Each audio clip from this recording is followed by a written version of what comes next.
Hello everyone, today I'm going to tell you a chilling tale about a notorious band of murderous bandits that struck terror across Shandong Province in China during the 1920s. At the heart of this fearsome group was their ruthless leader, Willow Guidong. With his natural gift for leadership and a vicious streak that ran deep in his veins, Willow Guidong commanded a staggering force of over 30 bandits, wreaking havoc across Hebei, Henan, Shandong, and countless other provinces. For 29 years, they dominated more than half of China. Wherever they went, they left a trail of devastation, arson, slaughter, looting, and unspeakable violence against women. But that's not all. This cunning and treacherous mastermind, Willow, was also a master of deceit, forging alliances with both local warlords and foreign enemies to line his own pockets. So, who was Willow Guidong, and just how horrifying were the crimes he committed? Willow Guidong, also known as Black Seven Willow, was a name that rivaled even the most powerful feudal warlords of his time, from the 1920s to the 1940s. Despite his infamous reputation, his origins were far from glorious, and his childhood was anything but easy. Willow was the son of a low-ranking soldier and a village widow, born during a time of chaos and upheaval. His early years were filled with hardship. By the age of 8, Willow Guidong was already working as a shepherd for wealthy landowners. The work was grueling, and the landowners were cruel, bullying and exploiting him at every turn. If he made even the slightest mistake, they would beat him savagely or starve him. Yet, to survive, he had no choice but to endure 8 long years of misery and humiliation. Through this brutal labor, Willow honed remarkable skills climbing mountains with ease and mastering the art of throwing stones with deadly precision, skills he later used to fend off foreign invaders. These early experiences laid a solid foundation for his eventual rise as the most feared bandit leader in northern China. As he grew older, Willow Guidong left his village behind, but with no education or prospects. He could only scrape by with unstable, low-paying jobs. The relentless struggle forged in him an iron will, but it also planted the seeds of resentment and ambition. He began to dream of a shortcut to wealth and power. At that time, during the early years of the Republic of China, warlords were locked in fierce battles for control, and bandits roamed the land unchecked.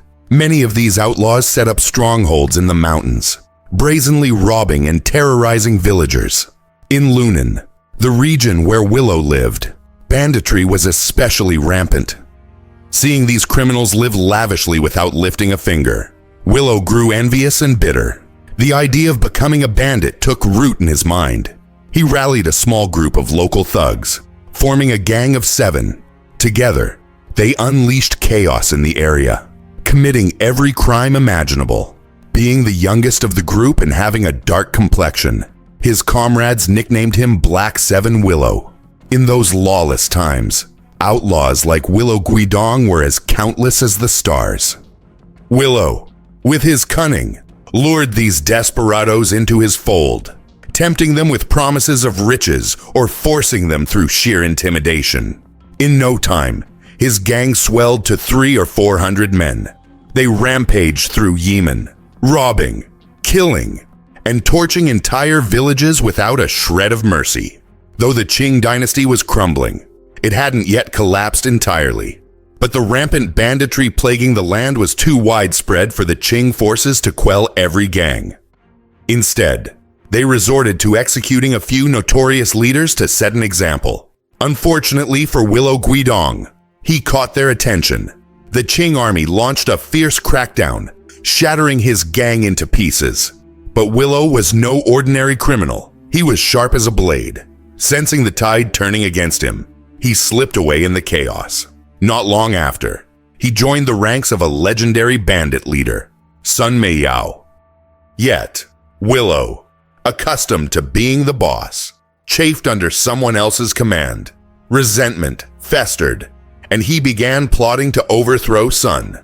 By a twist of fate, before Willow could strike, Sun was taken out by another rival.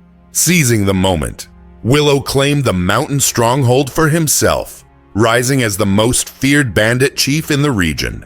Over time, Black Willow's gang grew into a formidable force of over 1,000 men. With their overwhelming numbers, Willow frequently led raids down the mountains, plundering villages and demanding tributes from terrified locals. Some villages, ravaged by war and disease, barely had enough food to survive. But Willow didn't care. If they failed to deliver, he unleashed slaughter without hesitation. Driven to despair, many villagers saw no way out but to throw themselves into wells, choosing death over torment. But Willow's cruelty knew no bounds. He ordered his men to hurl stones into the wells, crushing any hope of mercy. This unimaginable act pushed the villagers past their breaking point. In a surge of righteous fury, they rose up against him, fighting back with whatever they had. But they were like eggs smashing against a rock, utterly outmatched. When Willow captured these rebels, he subjected them to barbaric tortures, boiling them in vats of oil, scalding them in steaming water, burning them alive, and countless other inhumane atrocities.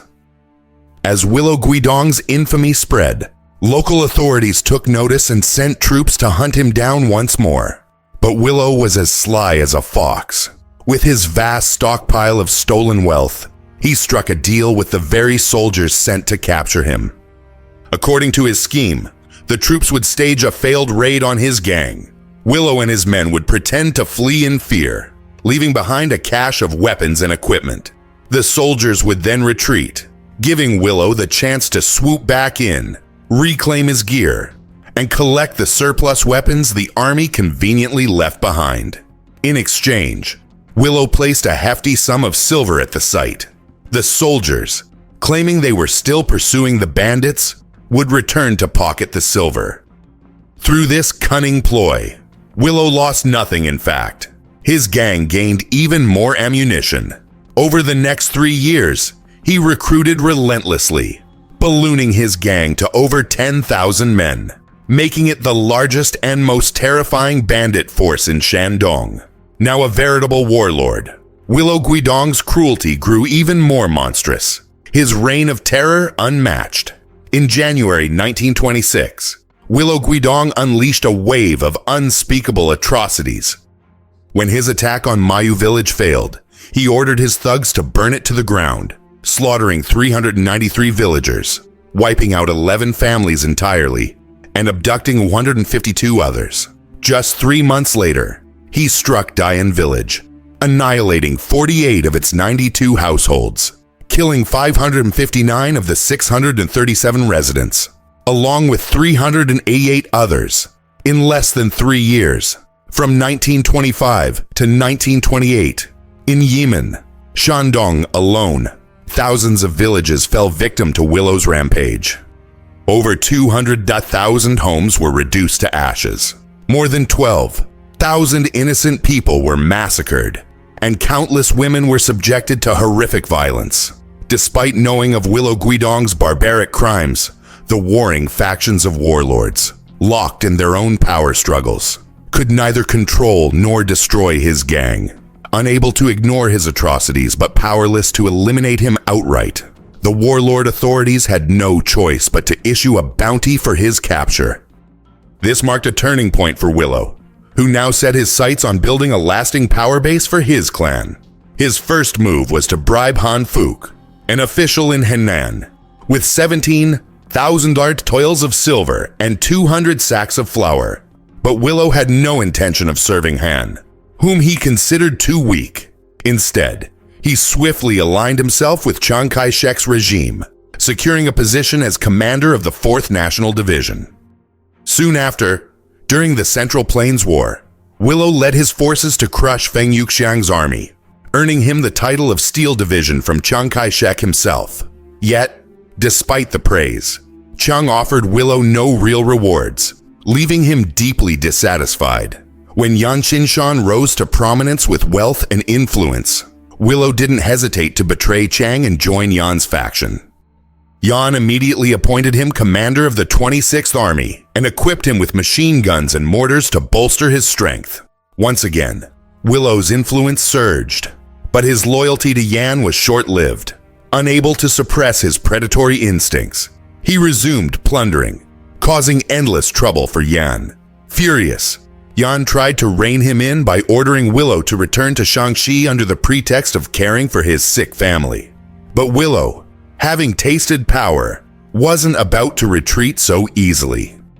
Defiant, he gathered his loyal troops, abandoned Yan's forces, and headed north to join Zhang Shuiliang's camp, ready to carve out yet another chapter in his ruthless quest for dominance. Through his relentless betrayals and shifting allegiances, Willow Guidong's power only grew stronger. Under his iron grip, his army of thugs swelled to over 30 Gassoundlerts, ready to burn, loot, and commit every vile act imaginable. More than 10 provinces bore the brunt of his attacks and massacres, fueling widespread outrage. Among the bandit world, a saying circulated, "Follow the mayor, roam the land."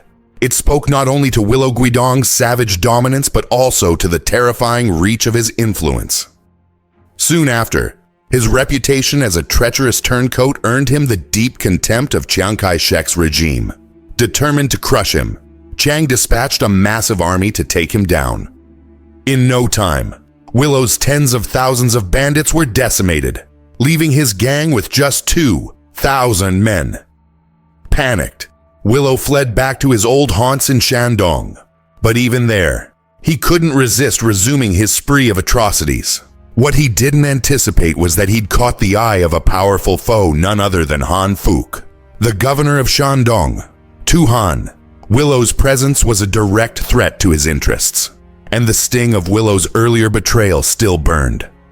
Han resolved to destroy him once and for all.